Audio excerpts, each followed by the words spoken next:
આજે અમે બધા જવાના છીએ માતાના મઠ.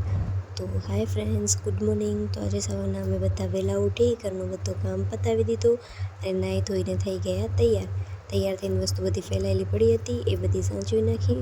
પછી ગોળી પીવાની હતી સવારની, તો સવારમાં મને એટલું કાંઈ ખાવાનું નહોતું ભાવતું એટલે મેં સૂપ બનાવી નાખ્યું હતું. તો સૂપ પી પછી ગોળી પી લીધી અને બસ બધા જ રેડી હતા અમે. હવે બસ નીકળવાની જ વાર હતી. તો બસ પછી અમે નીકળી ગયા અમારા ઘરેથી માતાના મઠ જવા માટે.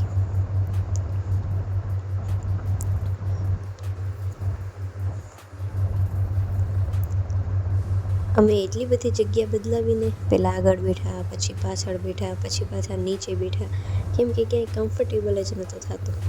પછી થોડીક વારમાં મને તો નીંદર આવી ગઈ. પછી માનકુવા પહોંચ્યા લગભગ અમે ત્યારે ઉઠ્યા. પછી ત્યાંથી અમે આઈસ્ક્રીમ લેવા ગયા. ત્યાંથી આઈસ્ક્રીમ લઈ લીધી અને પછી હું જોતી હતી કે મારા માટે કઈ લઉં. તો હું એક કીધું સુગર ફ્રી ટ્રાય કરું, કેમ કે મારો ગળો દુખે છે. જો કે સુગર ફ્રીથી અને ગળાથી કાંઈ લેવા દેવા નથી આઈસ્ક્રીમની, પણ તોય આઈસ્ક્રીમ ખાવાથી પાછો ગળો દુખશે જ. તોય મેં લીધી તો છે. એમ કહીને કે આ શુગર ફ્રી એ તો શુગર ફ્રીથી ગળું ના દુખે એવું કહીને લેવડાવી હતી. પછી આ મેં સિંગા જોઈ હતી, ત્યાં આ બાફેલી હતી. મેં શેકેલી ખાધી છે, ક્યારે બાફેલી ટ્રાય નથી કરી. તો અમને દેખાણીને તો કીધું ટ્રાય કરીએ હવે કેવી લાગશે. પણ ટેસ્ટમાં બહુ જ મસ્ત લાગી હતી મને. તમે આ ખાધી છે ક્યારે બાફેલી સિંગા? તો મને કહેજો. મને તો બહુ જ પસંદ આવી હતી. પછી એમ થયું કે ઘણી લઈ લીધી હોત તો સારું હતું. પછી તો અમે નીકળી ગયા હતા ત્યાંથી. અને આમ મજા બહુ આવતી હતી. અમે બધા મસ્તી કરતાં જતા હતા અને મોસમ પણ મસ્ત હતું. પાછું અમે થોડાક લેટ નીકળ્યા હતા ઘરેથી, એટલે તોય પણ મોસમ બહુ જ મસ્ત હતું. ન કાંઈ એવું હતું કે તડકો થઈ જશે ને તો મજા નહીં આવે. પણ અમે અહીંયા માતાના મઠ પહોંચ્યા ને એના પછીથી જ આ ટ્રાફિક, જે 5 કિલોમીટર હતું માતાના મઠ, ઉहाँથી આ બધી ટ્રાફિક ચાલુ હતી ને અહીંયા અમને 1 કલાક થઈ ગયો ત્યાં પહોંચતા. કેમ કે બહુ જ ટ્રાફિક હતી. ખબર નહીં શેના કારણે, આ સિંગલ રોડ છે ને લગભગ એના કારણે. તો પછી બસ ધીમે ધીમે અમે લોકો જતા હતા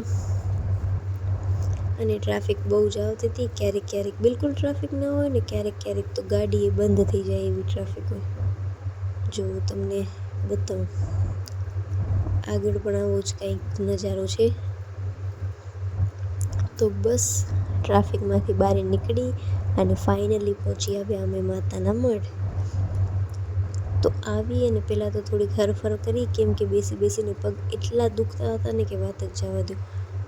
પછી આવી ગયા અમે બધા દર્શન માટે. તો અહીંયા ભાઈઓ અને બહેનો માટે અલગ અલગ લાઈન હતી, તો અમે બધા અલગ થઈ ગયા. અહીંયા આવીને આમ મજા બહુ આવતી હતી અને આમ પબ્લિક ઓછી હતી. પહેલાં બીજા નોરતે અગર આવ્યા જ ને તો અહીંયા બહુ જ પબ્લિક હતી અને દર્શન કરવામાં પણ મજા ના આવત. આમ આજે પણ ભીડ હતી પણ ઓછી હતી એમ. તો અમે જતા હતા દર્શન કરવા માટે. જો તમને અહીંયાથી જ માતાજીના દર્શન કરાવી દઉં, કેમ કે અંદર તો ફોન નહીં લઈ જવા દે. તો બસ અમે દર્શન કરી અને આવી ગયા બારે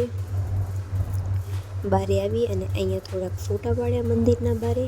અને પછી અમે કીધું હાલો હવે થોડુંક બજારમાં ફરીએ, જોઈએ કે અહીંયા શું વસ્તુ કેવી મળે છે. તો બસ ફોટા પાડી લીધા અને અમે નક્કી કરતા હતા કે હવે કઈ બાજુથી ફરવાનું ચાલુ કરીએ. તો બહાર નીકળ્યા અને જે એક બાજુથી આમ બજાર ચાલુ થતી હતી ને એ બાજુ હાલ્યા ગયા, કે તો એ બાજુથી કરી અને પછી બધી બાજુ ફરી લઈશું. તો હાલો તમને પણ બતાવું છું.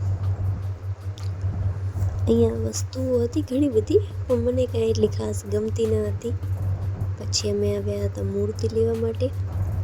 કીધું હવે આશાપુરા અહીંયા આવ્યા છીએ તો મૂર્તિ તો લઈએ જ લઈએ. એક લીધી મેં મારી મમ્મી માટે, એક ઘર માટે, એક મંદિર માટે એમાં મેં 4-5 લીધી હતી, કીધું કોઈકને દેવા પણ કામ આવશે. પછી અમે નાસ્તો કર્યો, નાસ્તો કરી અને પછી ત્યાં ફરી અને બસ પછી કહી દીધું માતાના મઢને બાય બાય.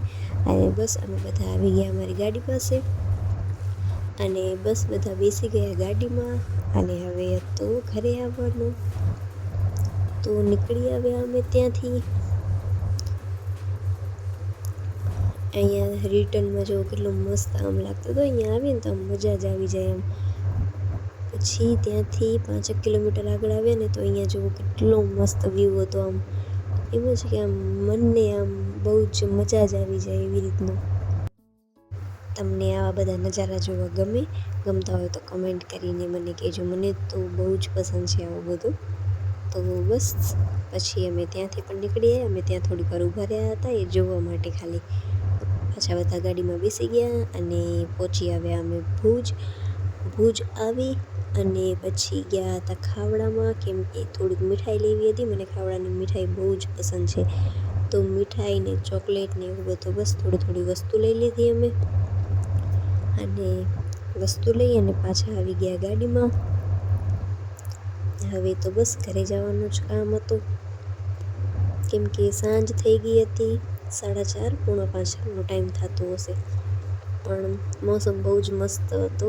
જુઓ પછી અમે ભુજમાં એન્ટર થયા ને તો ચણિયાચોલી જોયા અમે.